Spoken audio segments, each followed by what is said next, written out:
Well, good evening, everybody. You all look lovely. Welcome to the White House on a night when I am nowhere close to being the main attraction. Thank you, David Rubenstein, Michael Kaiser, and the Kennedy Center trustees, and everyone who's worked so hard to uphold President Kennedy's commitment to supporting the arts. I also want to recognize another one of President Kennedy's amazing legacies, and that is his wonderful daughter, Caroline, who is here tonight.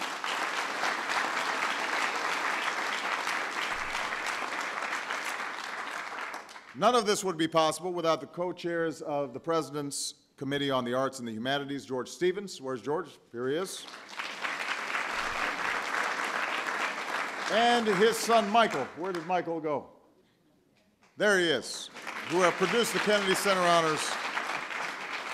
They have produced the Kennedy Center Honors for 35 years now. Tonight, we continue a tradition here at the White House by honoring some extraordinary people who've no business being on the same stage together. We've got Buddy Guy sitting next to Dustin Hoffman.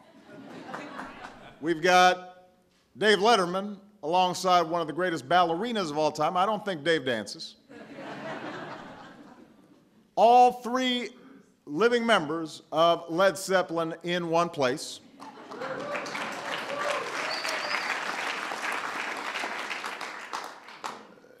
So this is a remarkable evening, and it speaks to something that has always made this country great.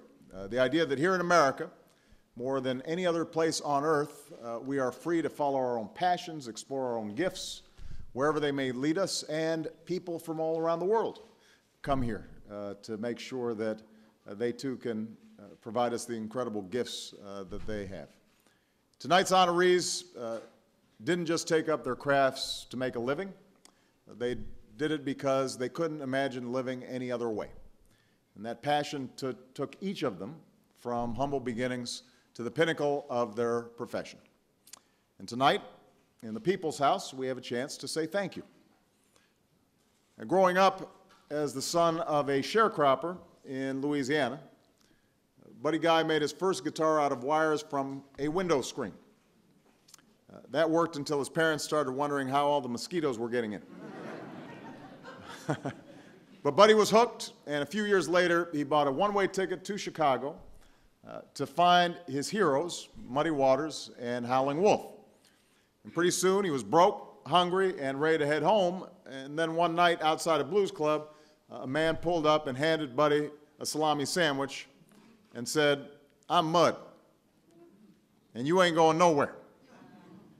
And that was the start of something special. Of course, success hasn't changed the humble country boy who used to milk cows on a farm outside of Baton Rouge. Buddy tells a story about his son Greg wanting to learn to play the guitar like Prince. Buddy told him he'd better learn some Jimi Hendrix first. And it was only after watching a TV special on Hendrix that Greg found out Jimmy had borrowed some licks from his dad. So Greg said, "I didn't know you could play like that." And Buddy said, "You never asked." Today, Buddy is still going strong, one of the last guardians of the great American blues. And on a personal note, I will never forget Buddy playing Sweet Home Chicago in this very room back in February, and him and a few others forcing me to sing along, which was just okay. There aren't too many people who can get me to sing, but Buddy was one of them, and so we are so glad that we can honor him tonight. Congratulations, Buddy Guy.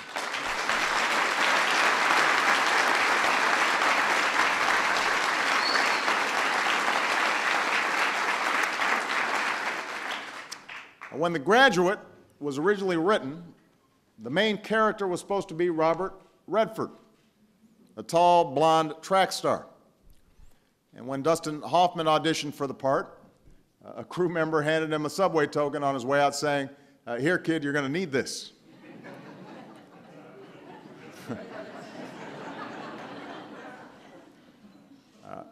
Dustin ended up getting the role, and it launched one of the greatest movie careers of his generation, of any generation. Most actors dream of being in maybe one film that becomes part of our cultural vocabulary. Dustin churned out Midnight Cowboy, Tootsie, Rain Man, Hook. Not bad for a guy who signed up for his first acting class after a friend told him, "Nobody flunks acting, it's like gym."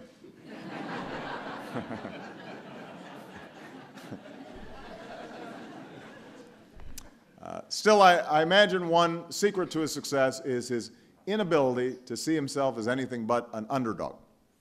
Even after The Graduate became a runaway success, Dustin says, "I really believed that was a fluke, and I refused to believe I had arrived.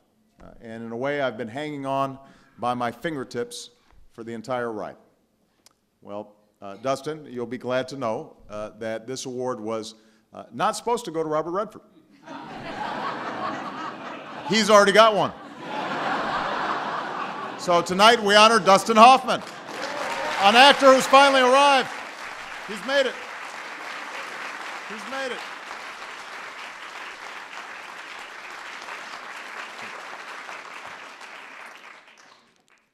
If you ask David Letterman what's it like to tape his show, he'll say, if it's going well, it just lifts you. If it's not going well, it sinks you. It's exhilarating. It's my favorite hour of the day. Now, it's unclear how Dave feels about this hour. It's different when you're not the one with the mic, isn't it, Dave? You're looking a little stressed, aren't you? I'd also point out it's a lot warmer here than it is on Dave's set. But I've enjoyed my time in the Ed Sullivan Theater. And earlier this year, Dave celebrated his 30th anniversary in late-night television, the only person to reach that milestone besides Johnny Carson. Now, Dave will be the first to tell you that he's no Carson, that all his years on television have only made him appreciate even more how unique Johnny was. But that's a good thing, because if he were more like Johnny, he'd be less like Dave. After all, it was Dave who got his start as an Indianapolis weatherman, once reporting that the city was being pelted by hail the size of canned hams.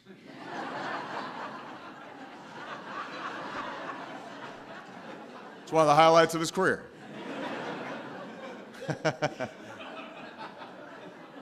It was Dave who strapped a camera to a monkey, worked a Taco Bell drive-thru, told Lady Gaga that when he was her age, he had a paper route.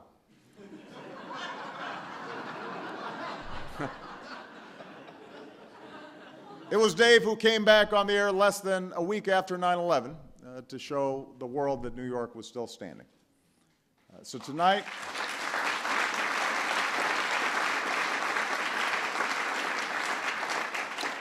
we honor Dave Letterman, who has always offered us an authentic piece of himself.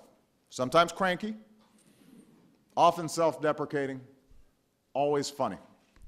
And those of you who've been on his show know he's also a true gentleman. So thank you, Dave.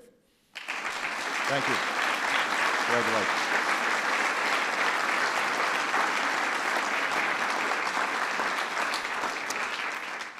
When Natalia Makarova defected from the Soviet Union in 1970, she made headlines around the globe. But back home, her name was excised from textbooks, her photo expunged from the walls of her school, and for the next 18 years, her countrymen were forced to rely on underground channels to follow the rise of one of the most accomplished ballerinas in the world. But no one can erase what takes hold of the heart. And in 1989, when the Iron Curtain opened, the Russian people welcomed her back with open arms. Over 2,000 people packed the Kirov Theater, where she had trained as a young girl. Another 20 people crammed in with the orchestra, all to watch a dancer who never thought she'd be back. It was a fitting end to a career that began when 13-year-old Natalia, completely double-jointed and possessed of an incredible gift for musicality and movement, told her parents she did not want to be an engineer, thank you. She wanted to dance. After hanging up her shoes, Natalia moved to Broadway, where she won a Tony Award, and she remains as humble as ever, once saying, "I'm never proud of what I've done. Sometimes I'm not ashamed." So thank you, Natalia, for the understatement of the century. And thank you for sharing your talents with all of us. Congratulations.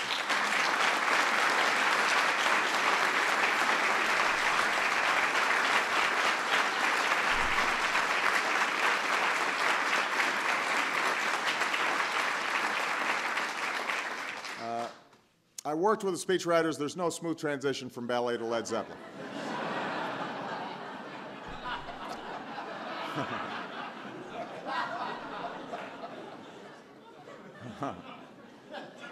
You know, we're trying to work the Stairway to Heaven metaphor, and it didn't work. So when Jimmy Page, Robert Plant, John Paul Jones, and John Bonham burst on the musical scene in the late 1960s, the world never saw it coming. There was this singer with a mane like a lion, a voice like a banshee, a guitar prodigy who left people's jaws on the floor, a versatile bassist who was equally at home on the keyboards, a drummer who played like his life depended on him. And when the Brits initially kept their distance, Led Zeppelin grabbed America from the opening chord. We were ready for what Jimmy called songs with a lot of light and shade. It's been said that a generation of young people survived teenage angst with a pair of headphones and a Zeppelin album. And a generation of parents wondered what all that noise was about. But even now, 32 years after John Bonham's passing, and we all, I think, appreciate the fact that the Zeppelin legacy lives on. The last time the band performed together in 2007, perhaps the last time ever, but we don't know, more than 20 million fans from around the world applied for tickets. And what they saw was vintage Zeppelin. No frills, no theatrics, just a few guys who can still make the ladies weak at the knees and huddled together following the music. Of course, these guys also redefined the rock and roll lifestyle. We do not have video of this, but there was some hotel rooms trashed and mayhem all around. So it's fitting that we're doing this in a room with windows that are about 3 inches thick. And Secret Service all around. So guys, just settle down. These paintings are valuable.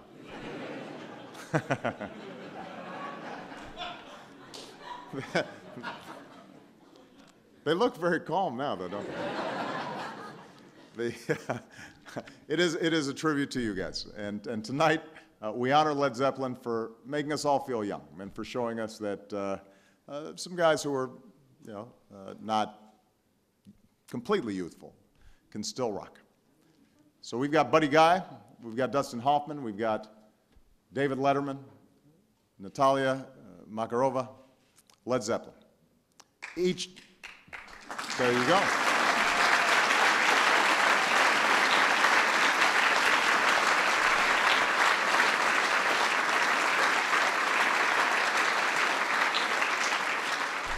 Each of us can remember a moment when the people on this stage touched our lives.